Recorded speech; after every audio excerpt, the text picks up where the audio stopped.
Next is query optimization, heuristics-based query optimization. Query optimization is a process of choosing a suitable execution strategy for processing a query. എന്താണ് query optimization എന്ന് വെച്ചാൽ?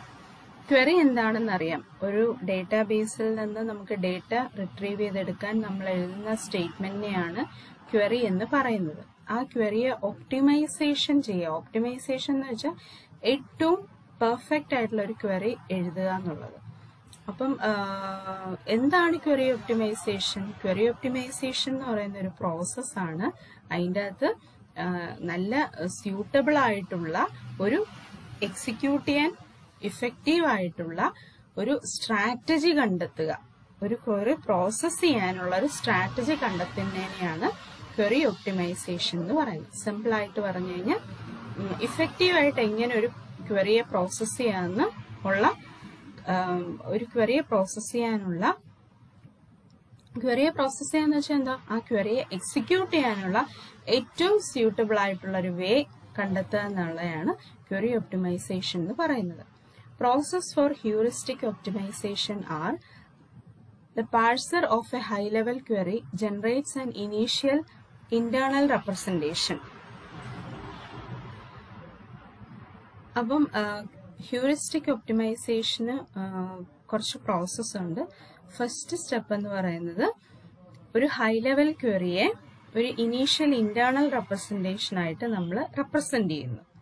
അതായത് ഒരു വലിയൊരു ക്വറിയെ ആദ്യം നമ്മൾ എഴുതി റെപ്രസെന്റ് ചെയ്യുന്നു. അതിന്റെ ആൻസർ എന്തുവാണ്? അപ്പോൾ ഒരു ക്വസ്റ്റ്യൻ തരുവാണെങ്കിൽ അതിനുള്ള ഒരു ക്വറി നമ്മൾ എഴുതുന്നു. Apply heuristics rules to optimise the internal representation.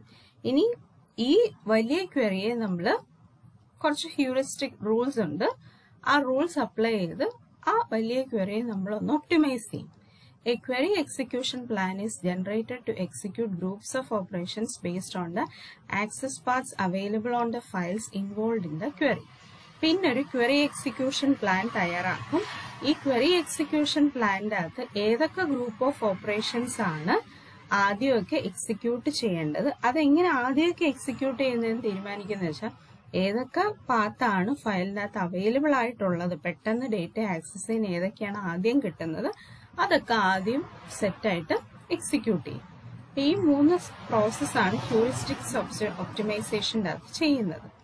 The main heuristic is to apply first the operations that reduce the size of intermediate results. ആദ്യം ചെയ്യുന്ന ജോബ് എന്ന് വെച്ച് കഴിഞ്ഞാൽ എങ്ങനെ നമുക്ക് ഇന്റർമീഡിയറ്റ് ഒരു വലിയ ക്വറി എക്സിക്യൂട്ട് ചെയ്ത് വരുമ്പം ഇടയ്ക്ക് കുറെ ഇന്റർമീഡിയറ്റ് റിസൾട്ട്സ് കിട്ടും.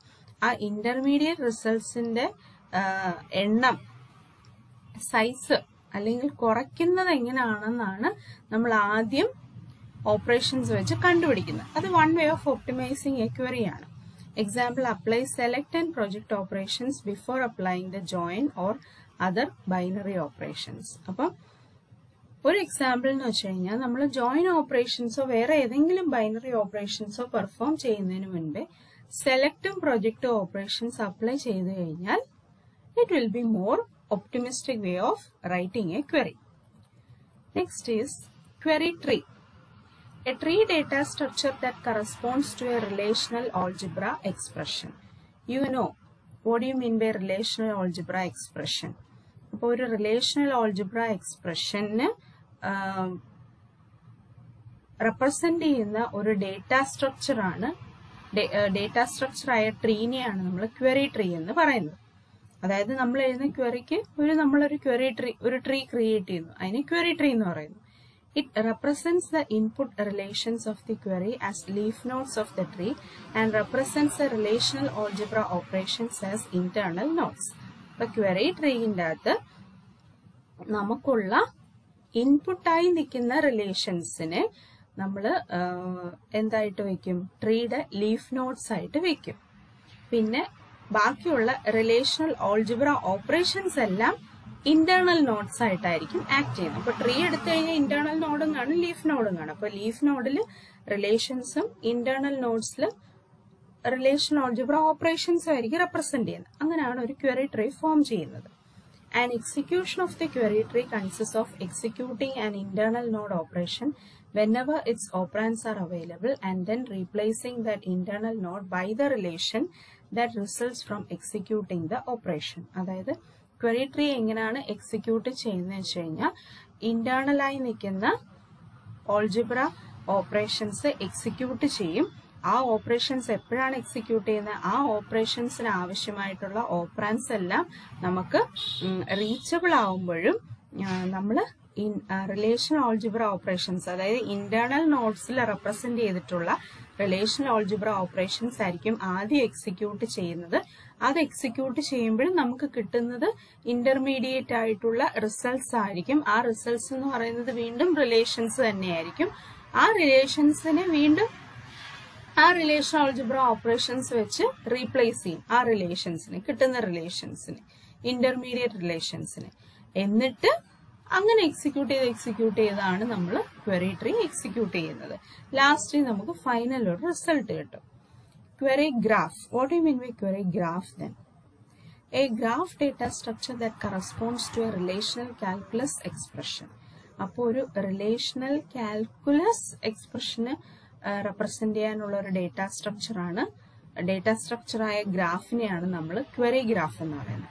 It does not indicate an order on which operations to perform first. പക്ഷെ ക്വറി ട്രീ നമുക്കൊരു ഐഡിയ തരും ഏത് ഓപ്പറേഷൻസ് ആദ്യം എക്സിക്യൂട്ട് ചെയ്യണം, എങ്ങനെയാണ് അതിന്റെ എക്സിക്യൂഷൻ പോകുന്നതെന്ന്. പക്ഷെ ക്വറി ഗ്രാഫ് ഒരിക്കലും നമുക്ക് എങ്ങനെയാണ് ക്വറിക്കകത്തുള്ള ഓൾജിബ്ര ഓപ്പറേഷൻസ് ഏത് ഓർഡറിലാണ് പെർഫോം ചെയ്യുന്നതെന്നൊരു ഐഡിയ ഒന്നും പറഞ്ഞു തരത്തില്ല. There is only a single graph corresponding to each query. ഓരോ ക്വറിക്കും ഒരു ക്വറി ഗ്രാഫ് മാത്രമേ കാണത്തുള്ളൂ. Let us see an example.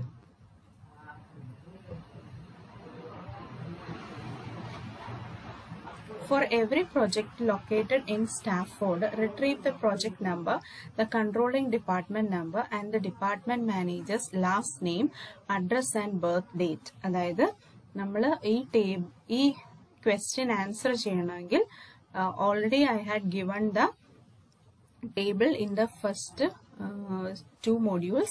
ആ മോഡ്യൂൾസിൽ തന്ന ഒരു ടേബിൾ ഉണ്ട്, ആ പ്രൊജക്ടിന്റെ ടേബിൾ ഉണ്ട്. ആ പ്രൊജക്ടിന്റെ ടേബിൾ എടുത്തു വെച്ചാലേ ഈ ക്വറി മനസ്സിലാവത്തുള്ളൂ. So please refer the relational algebra chapter in which you will get the table. I have already provided it.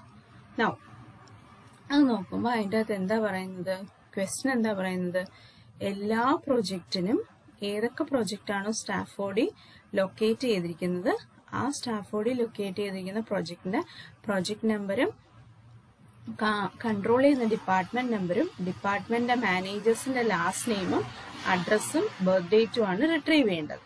അപ്പൊ പ്രിന്റ് ചെയ്യേണ്ടത് നമുക്ക്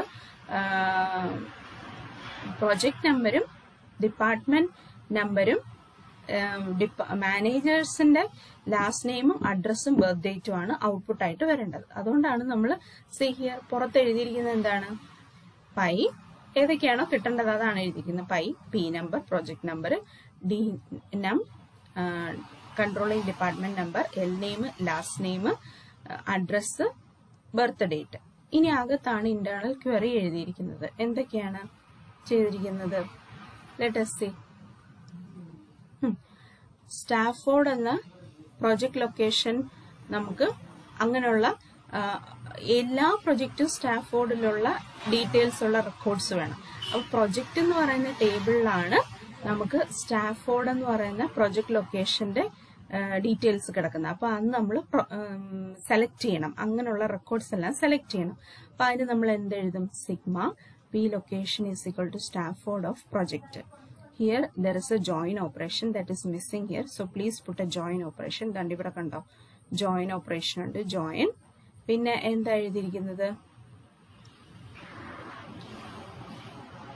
d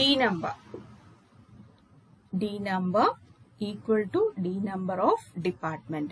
അപ്പം പ്രൊജക്ട് ഡിപ്പാർട്ട്മെന്റിന്റെ അകത്താണ് ഡിപ്പാർട്ട്മെന്റ് നമ്പർ കിട്ടുന്നത്. അപ്പം മാനേജറിന്റെ ഇങ്ങനെയുള്ള പ്രൊജക്ടിന്റെ റെക്കോർഡ്സ് എടുക്കുമ്പം അത് എംപ്ലോയീസിന്റെ ഡീറ്റെയിൽസ് ആയിരിക്കും കിട്ടുന്നത്. അപ്പം അവിടെ എന്താണ്, മാനേജറിന്റെ ഡി നമ്പറും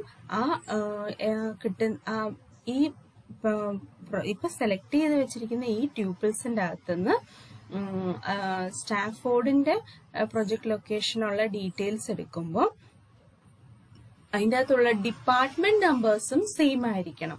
ആ ഡിപ്പാർട്ട്മെന്റ് നമ്പർ സെയിം ആയിട്ടുള്ളത് ഡിപ്പാർട്ട്മെന്റ് എന്ന് പറയുന്ന ടേബിളിൽ നിന്നാണ് കിട്ടുന്നത്. പിന്നെന്താ കിട്ടേണ്ടത്? മാനേജറിനെ കണ്ടുപിടിക്കണം. മാനേജറിനെ എങ്ങനെ കണ്ടുപിടിക്കുന്നത്?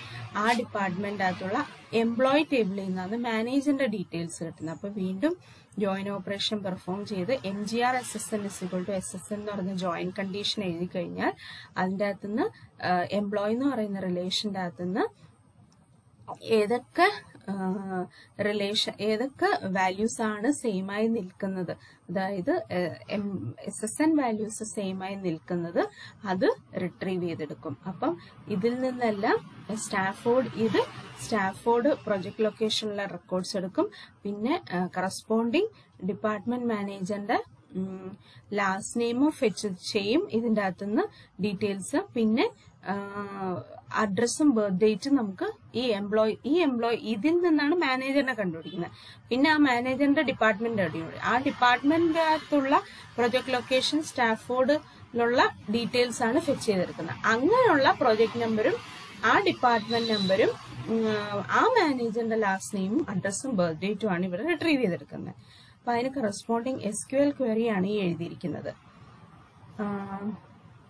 സെലക്ട് എന്താ same P dot number comma P dot, അതായത് പ്രൊജക്റ്റിന് P എന്ന് പറയുന്ന ട്യൂപ്പിൾ വേരിയബിൾ കൊടുത്തിരിക്കുന്നു. P dot number comma P dot D name comma employee ടേബിളിന്റെ അകത്തുനിന്ന് ലാസ്റ്റ് നെയിം കിട്ടുന്നത്. അപ്പം E dot L name comma E dot address comma E dot birth date. L നെയിമും അഡ്രസ്സും ബർത്ത് ഡേറ്റും ഏതിൽ നിന്ന് കിട്ടും? എംപ്ലോയി ടേബിളിൽ നിന്നാണ് മാനേജറിന്റെ ലാസ്റ്റ് നെയിമും അഡ്രസ്സും ബർത്ത് ഡേറ്റും കിട്ടുന്നത്. പിന്നെ ഫ്രം എവിടെ നിന്നാ? Project as P. കണ്ടോ, പ്രൊജക്ടിന്റെ ട്യൂപ്പിൾ വേരിയബിൾ ആണ് P. അതുകൊണ്ടാണ് ഇവിടെ P ഡോട്ട് നമ്പർ എന്ന് പറയുമ്പോൾ പ്രൊജക്ട് ഡോട്ട് നമ്പർ എന്നാണ് ഉദ്ദേശിക്കുന്നത്. കോമ ഡിപ്പാർട്ട്മെന്റിന് ഒരു ട്യൂപ്പിൾ വേരിയബിൾ കൊടുത്തിട്ടുണ്ട്, department as D, comma similarly employee as E. അതാണ് ഇവിടെ E ഡോട്ട് അഡ്രസ് ഉദ്ദേശിക്കുന്നത് എംപ്ലോയി ഡോട്ട് അഡ്രസ് എന്നാണ് കേട്ടോ. അപ്പം ഇത് ഒന്നുമില്ല, ട്യൂപ്പിൾ വേരിയബിൾസ് അസൈൻ ചെയ്യാൻ റിലേഷൻസിന്. That we have already seen in the former chapters.